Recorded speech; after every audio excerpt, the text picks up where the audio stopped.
Hello, and welcome to Spiritual Becoming. I'm your host, C.L. Christoffel, and today I'd like to talk about authority. What gives someone, anyone, authority in the world? We pay homage, we pay allegiance to many different kinds of people and then to institutions. And this being spiritual becoming, I'd like to speak, of course, in those terms, spiritual terms, in terms of how we find meaning in the world and from whom we find it. What sorts of ideas do we accept? What sorts of ideas do we reject? Being that, it's a very, very complicated world, and we are, as individuals, given the freedom of thought to be able to kind of parse it all out. But there's an old Sufi saying, a donkey with a set of holy books is still a donkey. What this purports is that the outward trappings of knowledge are not the same as knowledge.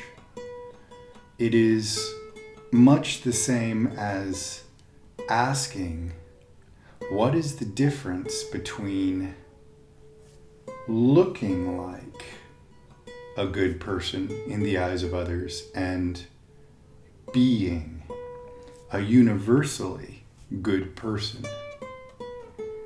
Which then begs the question, how can we know the hearts, minds, intentions of others? This then leads us, in Socratic fashion, to ask, how can we know the intentions of various groups, political, social, spiritual, etc., in our communities? Because the inherent distrust of the purity of motives of individuals is always under the surface. What is this group selling? What does this group gain from this position of power? They, this group, might be a donkey in a well-tailored suit, in a fine institution, but they may still be a donkey. The idea that the outward trappings of legitimacy don't imply legitimacy needs to be looked at more closely. I think that takes self-examination, which then leads me to thinking about the differentiation between deception and authenticity, which is often the key to knowing ourselves and our place in a given community. Which begs then the next questions: who then are the authorities? Are they people just like us? Why are they authorities? Do we choose who to follow, or do they choose to lead? Or are they simply thrust into greatness, or thrust into the limelight? Which then leads to the next question: when are you good enough to count yourself as an authority? An authority on childcare, cooking, money matters, business, science, technology, spirituality, anything. When is someone else worth paying attention or allegiance to or voting for?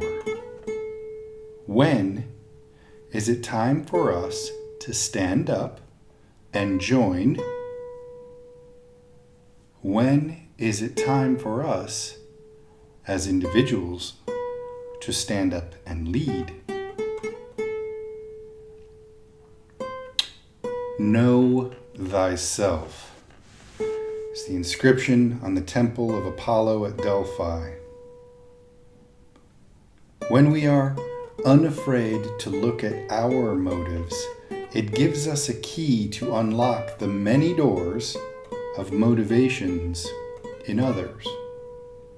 Perhaps it is that when we know ourselves, we begin to embody in our manner and in our lifestyle the highest good of Plato.